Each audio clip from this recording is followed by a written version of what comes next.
എന്തിനാണ് ഖുർആൻ ഈ ലോകത്തേക്ക് വന്നത്? അതെന്തിനാണെന്ന് ചോദിച്ചാൽ ഖുർആൻ തന്നെ അതിന് ഉത്തരം പറയുന്നില്ല. എന്താ പറയുന്നത്? ഖുർആനിന്റെ അവതീർണവും മുഹമ്മദ് നബി സ്വല്ലല്ലാഹു അലൈഹി വസല്ലമയുടെ നിയോഗവും 4000 വർഷങ്ങൾക്ക് മുമ്പ് ജീവിച്ച് മരണപ്പെട്ട മഹാനായ ഒരു പ്രവാചകന്റെ ദുആഇന്റെ ഉത്തരമാണ് എന്ന് നമുക്ക് മനസ്സിലാക്കാൻ കഴിയും. ഏതാണ് ആ പ്രവാചകൻ?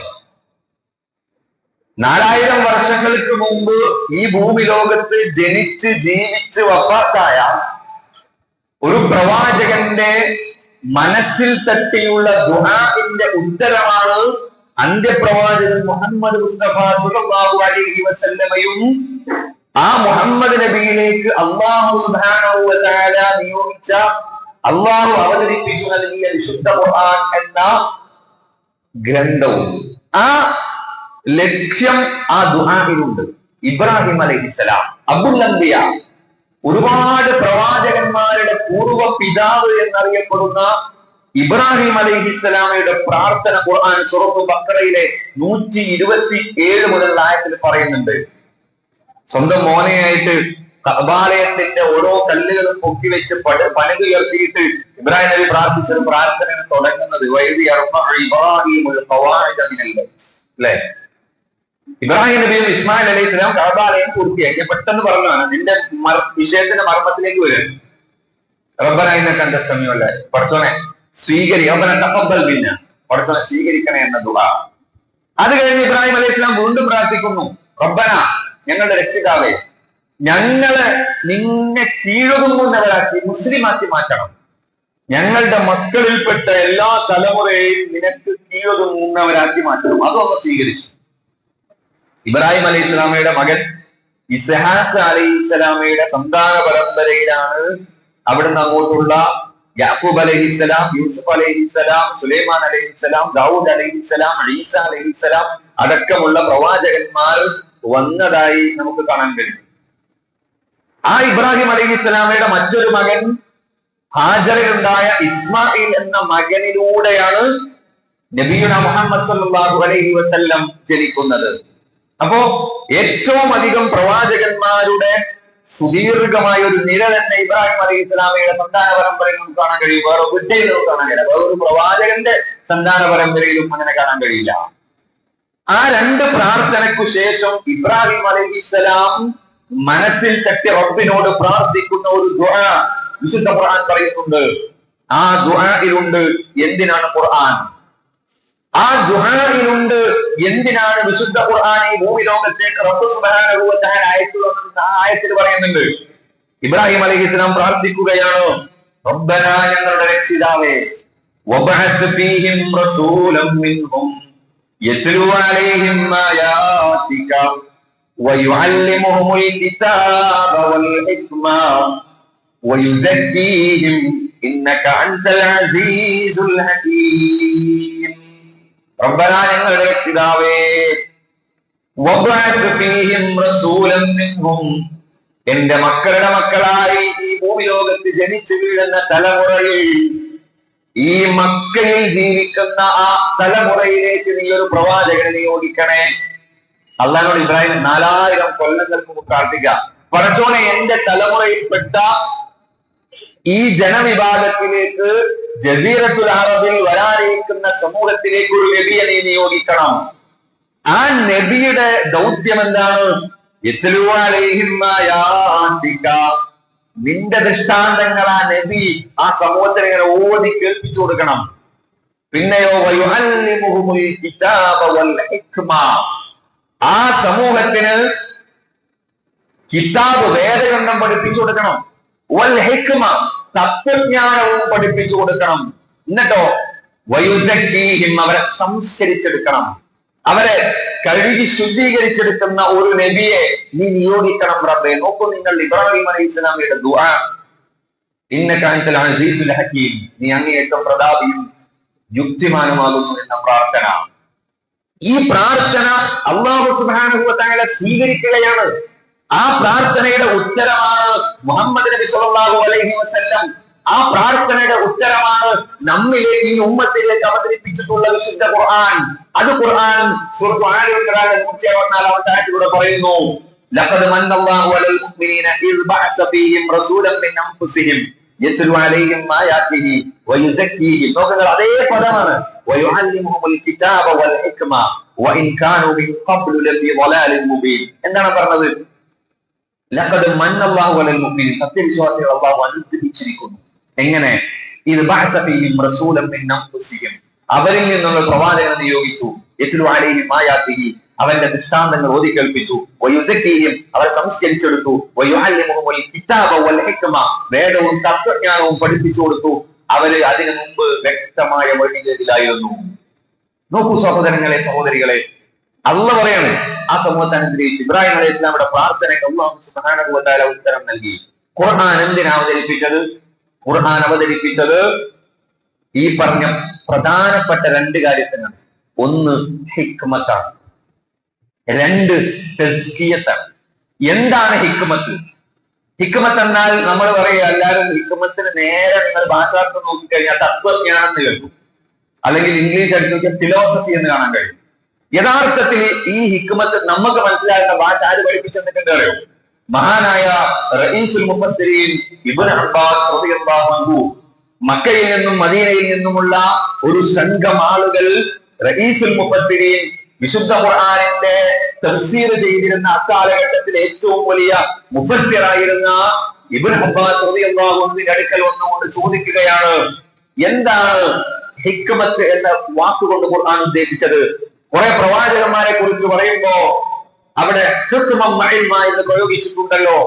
ഈ ആയത്തിൽ ഇതുപോലുള്ള ആയത്തുകളൊക്കെ ഹിക്മ, കിതാബ് വൽ ഹിക്മ എന്ന് പ്രയോഗിച്ചിട്ടുണ്ടല്ലോ എന്ന് പറഞ്ഞപ്പോ ഇബ്നു അബ്ബാസ് റളിയല്ലാഹു അൻഹു കൊടുത്ത മറുപടി എന്താണെന്നറിയോ? ഹിക്മത്ത് എന്ന് പറഞ്ഞാൽ ഇൽമുൻ, അതൊരു വിജ്ഞാനമാണ്. മിൻ ഖശിയത്തില്ലാഹ്, അല്ലാഹു സുബ്ഹാനഹു വ തആലയെ കുറിച്ച് ഒരു മനുഷ്യന്റെ മനസ്സിൽ ഖുശൂ ഉണ്ടാക്കുന്ന എല്ലാ വിജ്ഞാനത്തിനും ഹിക്മത്ത് എന്ന് പറയാമെന്ന് ഇബ്നു അബ്ബാസ് റളിയല്ലാഹു അൻഹു പഠിപ്പിച്ചു കൊടുക്കുകയാണ്. അപ്പോ ഇൽമ് എന്ന് പറയുന്നത്, വിജ്ഞാനം എന്ന് പറയുന്നത് നല്ലതുണ്ട് ചീത്തതുണ്ട്. ഒരാൾ കുറെ ഇൽമുണ്ട് എന്ന് കരുതി അയാളുടെ മനസ്സ് നന്നായിക്കൊള്ളുന്നില്ല. ഇൽമുൻ നാഫിഉൻ, ഇൽമുൻ വാറുണ്ട്. ഉപകാരപ്രദമായ അറിവുണ്ട്, ഉപദ്രവപരമായ അറിവുണ്ട്. അതുകൊണ്ടാണ് നബി സല്ലല്ലാഹു അലൈഹി വസല്ലം പ്രാർത്ഥിച്ചത്, ഇൽമൻ നാഫിഅ, റബ്ബേ എനിക്ക് ഉപകാരപ്രദമായ അറിവിനെ നൽകണമെന്ന് പ്രാർത്ഥിച്ചത്. അപ്പോ നമുക്ക് അള്ളാഹുവിനെ കുറിച്ച് ഒരു ഭയപ്പാടുണ്ടാക്കുന്ന എന്തൊരു വിജ്ഞാനം, ഏത് മജ്‌ലിസിൽ നിന്ന്, ഏത് ചാനലിൽ നിന്ന്, ഏതൊരു ഗ്രന്ഥത്തിൽ നിന്ന് നമ്മൾ വായിച്ച് മനസ്സിലാക്കിയോ നമുക്ക് കിട്ടിയോ അതിനൊക്കെ നമുക്ക് ഹിക്മത്ത് എന്ന് വിളിക്കാം. അപ്പൊ ഈ ഹിക്മത്തിന് വേണ്ടിയാണ് വിശുദ്ധ ഖുർആൻ അവതരിപ്പിച്ചത്. ഹിക്മത്ത് നമുക്കുണ്ടെങ്കിൽ, ആ ഇൽമ് നമുക്ക് കിട്ടിയാൽ നമ്മുടെ മനസ്സിനെ തസ്കിയ, സംസ്കരണത്തിലേക്ക് എത്തിക്കാൻ കഴിയുമെന്നാണ് വിശുദ്ധ ഖുർആൻ പഠിപ്പിക്കുന്നത്. ഇനി നോക്കൂ നിങ്ങൾ, ഇതിന്റെ ഉദാഹരണം തന്നെ ഈ വിശുദ്ധ ഖുർആൻ അവതരിച്ചതിന്റെ ലക്ഷ്യം എന്ന് പറഞ്ഞല്ലോ. ഇബ്രാഹിം അലൈഹി ഇസ്ലാം പ്രാർത്ഥിച്ച അന്ന് എന്തിനാണ് റബ്ബെ ഖുർആൻ അവതരിപ്പിക്കേണ്ടത്, ആ ലക്ഷ്യം ഇബ്രാഹിം അലൈഹി ഇസ്ലാമിന്റെ പ്രാർത്ഥനയിലുണ്ട്. അത് അല്ലാഹു സ്വീകരിച്ച് നടപ്പാക്കുകയും ചെയ്തു. ആ ലക്ഷ്യമാണ് നബി സല്ലല്ലാഹു അലൈഹി വസല്ലം 23 കൊല്ലം കൊണ്ട് നിർവഹിച്ചത്. നോക്കൂ നിങ്ങൾ, നമ്മൾ പറയുന്നല്ലോ, ഇപ്പോ ഈ കാലഘട്ടത്തിലെ വാർത്തകളൊക്കെ ഇങ്ങനെ കേൾക്കുമ്പോൾ നമ്മൾ പറയും, വല്ലാത്ത ഒരു അധപ്പതിച്ച സമൂഹമായി പോയല്ലോ. ഇതിനേക്കാൾ മോശമായിരുന്നു ജാഹിലിയ എന്നൊരു കാലം നമ്മൾ കേട്ടിട്ടുണ്ട്. എന്തായിരുന്നു? റസൂലുള്ളാഹി സ്വല്ലല്ലാഹു അലൈഹി വസല്ലമയുടെ ജനനത്തിന് മുമ്പെയുള്ള കാലഘട്ടത്തെ, അഥവാ നുബുവത്തിന് മുമ്പുള്ള കാലഘട്ടത്തെ ജാഹിലിയ, അസ്റുൽ ജാഹിലിയ എന്ന് വിളിക്കുന്നു. ഈ ജാഹിലിയ കാലഘട്ടത്തിലെ വിശ്വാസ രംഗവും സാമൂഹ്യ രംഗവും സാംസ്കാരിക രംഗവും അനുഷ്ഠാന രംഗവും ആചാര രംഗവും എല്ലാം വളരെ അപകടത്തിലായിരുന്നു. അതുകൊണ്ടാണ് ഖുർആൻ പ്രയോഗിച്ചത്, അവരതിനു മുമ്പ് വ്യക്തമായ വഴികളിലായിരുന്നു എന്ന് ഖുർആൻ പറഞ്ഞത്, എടുത്തു പറഞ്ഞത്. എന്താണ് ലൊലാലിൻ മുബീൻ എന്ന് ഖുർആൻ പറഞ്ഞത്? നോക്കുകൾ, 1-2 ഉദാഹരണം പറയാം. ഒന്ന്, അവരുടെ സാമൂഹ്യ രംഗം, അതിന്റെ സാമൂഹ്യ രംഗത്ത് അധപ്പതം നോക്കട്ടെ നിങ്ങൾ. 2 ഗോത്രങ്ങൾ, ഒന്ന് ബനു തഗ്ലബ് ഗോത്രവും ബനു ബക്കർ ഗോത്രവും. അന്ന് മക്കയിൽ ജീവിച്ച പ്രധാനപ്പെട്ട 2 ഗോത്രങ്ങളാണ്. ഈ 2 ഗോത്രങ്ങൾ തമ്മിൽ ഒരു യുദ്ധം നടന്നു. പ്രവാചകന്റെ ജനനത്തിന് മുമ്പുള്ള കഥയാണ് ഞാൻ പറയുന്നത്, അഥവാ ജാഹിലി കാലഘട്ടത്തിൽ. യുദ്ധത്തിന്റെ പേര് ഹർബുൽ ബസൂസ് എന്നാണ്. ഇത് ചരിത്ര ഗ്രന്ഥങ്ങൾ രേഖപ്പെടുത്തി വെച്ച യുദ്ധമാണ്. എന്തായിരുന്നു ഹർബുൽ ബസൂസ്? ഹർബുൽ ബസൂസ് എന്ന യുദ്ധത്തിന്റെ കാരണം എന്ന് പറയുന്നത്, ബസൂസ് എന്ന ഒരു സ്ത്രീയുടെ ഒട്ടകത്തെ മറ്റൊരു ഗോത്രത്തിൽപ്പെട്ട ആളുകൾ കൊന്നു. ഈ പ്രശ്നത്തിന്റെ പേരിൽ ബനു തഗ്ലബ് ഗോത്രവും ബനു ബക്കർ ഗോത്രവും തമ്മിൽ യുദ്ധം തുടങ്ങുകയാണ്. എത്ര വർഷം വരെകള്? 40 വർഷക്കാലമായി യുദ്ധം നീണ്ടുനിന്നു. അവങ്ങള് 40 വർഷം 2 ഗോത്രങ്ങൾ ഒരൊട്ടകത്തെ കൊല്ലപ്പെട്ടതിന്റെ പേരിൽ യുദ്ധം ചെയ്തവരായിരുന്നു അവര്. ഇതിനേക്കാൾ സാമൂഹ്യ രംഗം നോക്കുന്നത് 40 കൊല്ലം. നമ്മളെങ്ങനെ ചിന്തിക്കും യുദ്ധം എന്ന് പറയുമ്പോൾ ഇന്നത്തെ പോലെ മിസൈലും റോക്കറ്റും ബോംബുകളൊന്നും ഇല്ലല്ലോ. പക്ഷെ അന്നത്തെ കാലഘട്ടത്തിലുള്ള വാളും കുന്തവും ഈ കുതിരയും ഒട്ടകവും വെച്ച് അവർ നടത്തുന്ന യുദ്ധങ്ങൾ മാത്രങ്ങൾ ആലോചിച്ചു. അത് കലഹല്ല. കലഹമായിരുന്നെങ്കിൽ ഹർബ് എന്ന് പറയില്ല അറബിയില്. ഹർബ് എന്ന് പറഞ്ഞാൽ യുദ്ധമാണ്. ആ യുദ്ധം നീണ്ടു എന്ന് പറയുമ്പോൾ അവരുടെ അവസ്ഥ എന്തായിരുന്നു?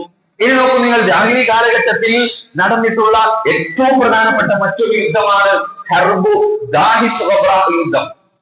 എന്താണ് ദാഹിസ് ഗബ്രാ യുദ്ധം എന്ന് പറയുന്നത്? അന്ന് മക്കയിൽ ജീവിച്ച ഏറ്റവും സുപ്രധാനമായ 2 ഗോത്രങ്ങൾ, അബ്സ് ഗോത്രവും ദുബിയാൻ ഗോത്രവും തമ്മിൽ നടന്ന യുദ്ധമായിരുന്നു. ഈ യുദ്ധത്തിന്റെ കാരണം അതിനേറെ നമ്മൾ അത്ഭുതപ്പെടുത്തുന്നതാണ്. അവിടെ നാട്ടിൽ സാധാരണയായി നടക്കാറുള്ള കുതിരപ്പന്തയത്തിലെ മത്സര ഫലത്തിൽ തട്ടിപ്പുണ്ടായി എന്ന് ആരോപിച്ചുകൊണ്ട് അബ്സ് ഗോത്രവും ദുബിയാൻ ഗോത്രവും തമ്മിൽ 40 വർഷം ഏറ്റുമുട്ടുകയാണ്. നോക്കൂ നിങ്ങൾ, അത്രത്തോളം ജാഹിലിയത്തിലായിരുന്നവര്. എന്തെല്ലാം നാശനഷ്ടങ്ങൾ, എത്ര ആളുകളുടെ ജീവൻ നഷ്ടപ്പെട്ടിട്ടുണ്ടാവും. ഇങ്ങനെ വ്യത്യസ്ത യുദ്ധങ്ങൾ നമുക്ക് കാണാൻ. ഇതാണ് ഒരു ഭാഗം. മറുവശത്ത് നമ്മളൊക്കെ മനസ്സിലാക്കിയതുപോലെ ജനിച്ചത് പെൺകുട്ടിയാണെന്ന് അറിഞ്ഞാൽ ജീവനോടെ കുഴിച്ചു മൂടുന്ന ഒരവസ്ഥ. മദ്യം എന്ന് പറഞ്ഞാൽ ഒരിക്കലും ഒഴിവാക്കാൻ കഴിയാത്ത അവസ്ഥ. നമ്മളിപ്പോ ലഹരിയെ കുറിച്ചാണ് ചർച്ച.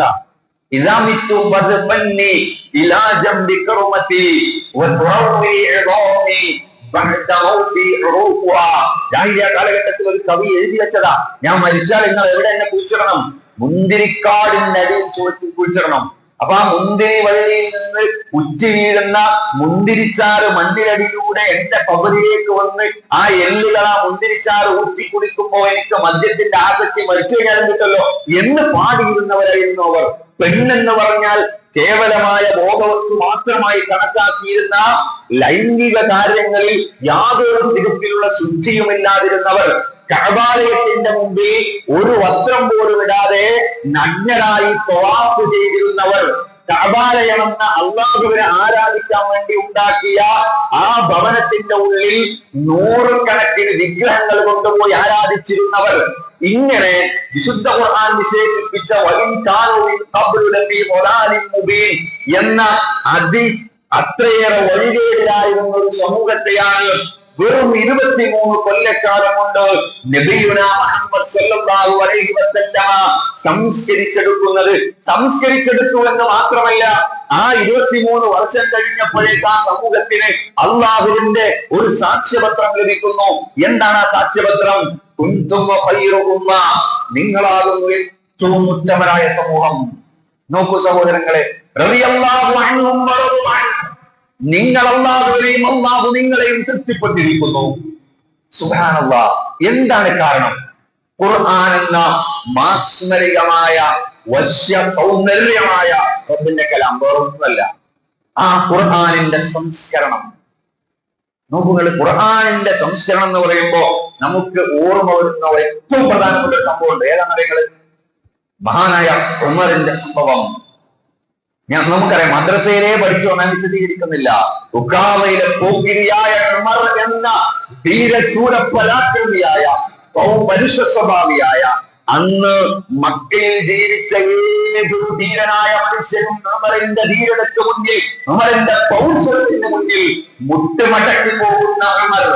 ആ ഉമറാണ് തിരുനബി സല്ലല്ലാഹു അലൈഹി വസല്ലമയെ വധിക്കാൻ ആഹ്വാനം ചെയ്ത ഖുറൈശികൾ ആഹ്വാനം സ്വീകരിച്ച് വാളൂരി പിടിച്ചുകൊണ്ട് റസൂലുള്ളാഹി സ്വല്ലല്ലാഹു അലൈഹി വസല്ലമയെ കൊല്ലാൻ വേണ്ടി പുറപ്പെട്ടത്. ആ പുറപ്പെട്ട ഉമർ എന്ന് പറയുന്ന മനുഷ്യന്റെ മനസ്സിനെ സ്വാധീനിച്ചത് ഖുർആനിലെ 6000 ചില്ലാനം ആയത്തുകളല്ല, സൂറത്തുൽ ത്വാഹയിലെ ആദ്യ വചനങ്ങൾ മാത്രമാണ്. നോക്കൂ സഹോദരങ്ങളെ, കേവലമായ 2, 3, 4, 5 ആയത്തുകൾക്ക് അത്രമേൽ പരുക്കൻ മനസ്സിനെ അത്രമേൽ താഴേക്ക് സ്വാധീനിച്ചിറങ്ങി ആ മനസ്സിനെ പരിവർത്തിപ്പിച്ചെടുക്കാൻ കഴിവുണ്ടെങ്കിൽ അത് ഇന്ന് ലോകത്ത് ഖുർആനല്ലാത്ത മറ്റൊരു ഗ്രന്ഥത്തിനും സാധ്യമല്ല. ഖുർആനിന്റെ ഏറ്റവും വലിയ ദൈവികതയാണത്. ഖുർആനിന്റെ മഹാത്ഭുതമാണത്. ഖുർആൻ എന്ന നമ്മുടെ കൈകളിലുള്ള മുസ്ഹഫിന്റെ ഉള്ളിലുള്ള റബ്ബിന്റെ കലാമിന്റെ മനോഹാരിതയാണത്. അതിന്റെ മാസ്മരികമായ ശക്തിയാണത്. അതല്ലെങ്കിൽ 6300 ചില്ലാനം ആയത്തുകൾ മുഴുവനായി പഠിച്ചാലല്ലേ സംസ്കരണം ഉണ്ടാവുള്ളൂ. ആ ഉമറിന് പോലും കേവലമായ ആയത്തുകളിൽ മാറ്റം ഉണ്ടായിട്ടുണ്ടെങ്കിൽ ഈ ഖുർആൻ കയ്യിൽ പിടിക്കുന്ന ഞാനും നിങ്ങളും, ഈ ഖുർആൻ നമസ്കാരത്തിൽ സുദീർഘമായി ഇമാമ് പാരായണം ചെയ്യുന്നത് കേൾക്കുന്ന ഞാനും നിങ്ങളും, ഈ വിശുദ്ധ ഖുർആൻ മൊബൈൽ ആപ്പിലൂടെ റമദാനിൽ ആവേശത്തോടുകൂടി ഓതി പത്തുമ തീർക്കുന്ന ഞാനും നിങ്ങളും, എന്തുകൊണ്ട് പ്രിയപ്പെട്ടവരെ ഖുർആനിന്റെ ഒരു ആയത്ത് നമ്മുടെ മനസ്സിൽ സ്വാധീനം ഉണ്ടാക്കുന്നില്ല?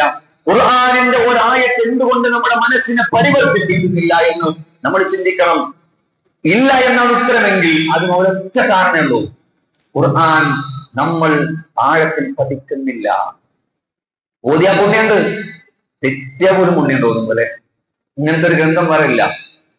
നമ്മളൊക്കെ പല ആളുകളും ഒരു തത്വവും 2 തത്വമൊക്കെ തീർത്ത ആളുകളുണ്ടാവും. ആ പുണ്യം അല്ലാഹു സുബ്ഹാനഹു വ തആല അതിന്റെ തക്കതായ പ്രതിഫലം നമുക്ക് നൽകി അനുഗ്രഹിക്കുമാറാവട്ടെ. അതോടൊപ്പം ഖുർആനിന്റെ ആശയത്തിലേക്ക് ഇറങ്ങിച്ചെല്ലാൻ നമുക്ക് പറ്റും. നിങ്ങൾ ആലോചിച്ച് നോക്ക്, കേരളക്കരയിൽ ഇത്രമേൽ വലിയ പുരോഗതിയിലേക്കും ഉന്നതിയിലേക്കും മുസ്ലിം ഉമ്മത്ത് മാറിയതിന്റെ അടിസ്ഥാനപരമായ കാരണം ഖുർആനിന്റെ പഠനമാണ്. ഒരാൾക്കും നിഷേധിക്കാൻ കഴിയില്ല. നമ്മൾ പറയും രാഷ്ട്രീയപരമായ കാരണങ്ങളാണ്, ഗൾഫാണെന്നൊക്കെ പറയും. പക്ഷെ അടിസ്ഥാനപരമായ കാരണം ഖുർആനാണ്. എന്റെ നേരെ അനിയൻ, അവന് ബീഹാറിലെ ഗയ എന്ന് പറയുന്ന സ്ഥലത്ത് പഠിക്കാൻ പോയതാണ്. അവിടുത്തെ സെൻട്രൽ യൂണിവേഴ്സിറ്റിയിലാണ് പഠിക്കുന്നത്, സൈക്കോളജി MSc. അവൻ അവിടെ പോയിട്ട് അവിടുത്തെ പള്ളിയുടെയും അതുപോലെ തന്നെ നാട്ടുകാരുടെയും നോമ്പും തറാവിയും ഖുർആനും ഒക്കെ ആയിട്ടുള്ള ബന്ധത്തെ കുറിച്ച് പറഞ്ഞപ്പോൾ ഞെട്ടിപ്പോയി. ഖുർആനിന്റെ ആയത്തുകളുടെ അർത്ഥമറിയാത്തവരാണ് അവിടെയുള്ള പള്ളികളിൽ പോലും നേതൃത്വം കൊടുക്കുന്നത് എന്ന് പറയുമ്പോ, ഒരു മനുഷ്യനും ഖുർആനിനെ കുറിച്ച് ഒന്നും അറിയില്ല എന്ന് പറയുമ്പോ എന്തുകൊണ്ട് അവരിൽ നിന്ന് കേരളത്തിലെ മുസ്ലിം ഉമ്മത്ത് വേറിട്ട് നിൽക്കുന്നു എന്ന ചോദ്യത്തിന്റെ ഏക ഉത്തരം, ഈ ഉമ്മത്തിനെ നൂറ്റാണ്ടുകൾക്ക് മുമ്പ്, 100 വർഷങ്ങൾക്ക് മുമ്പേ ഖുർആൻ പഠിപ്പിക്കാൻ വേണ്ടി അന്നത്തെ ഇസ്ലാഹി പ്രസ്ഥാനത്തിന്റെ നേതൃത്വത്തിലുള്ള പണ്ഡിതന്മാരും നേതാക്കളും ശ്രമിച്ചു എന്നത് തന്നെയാണ് അതിന്റെ കാരണം. നോക്കുങ്ങള്, അന്നത് പറഞ്ഞപ്പോ ഖുർആൻ പഠിക്കാൻ പാടില്ല എന്ന് പറഞ്ഞു, ഖുർആൻ അർത്ഥം വെക്കാൻ പാടില്ല എന്ന് പറഞ്ഞു, ഒക്കെ പറഞ്ഞില്ലേ? ഈ അടുത്ത് നിങ്ങൾ കേട്ടോ, നിങ്ങൾ കേട്ടിട്ടുണ്ടാവും, ചിലപ്പോൾ നിങ്ങൾ സോഷ്യൽ മീഡിയയിൽ കേട്ടിട്ടുണ്ടാവും. സമസ്തയിലെ ഏറ്റവും ഉയർന്ന ഒരു പണ്ഡിതൻ, അദ്ദേഹത്തിന്റെ പ്രസംഗത്തിൽ അദ്ദേഹം പറഞ്ഞു കൊടുക്കുകയാണ്, പണ്ഡിത സംഗമത്തിലെ പറയുന്നത് എന്തെന്നറിയോ? കേരളത്തിൽ ആദ്യമായി ഖുർആൻ പഠനം, ഖുർആൻ ക്ലാസ് തുടങ്ങിയത് വഹാബികളാണ്, അല്ലെ? മുജാഹിദ് പ്രസ്ഥാനം. അദ്ദേഹം പറയും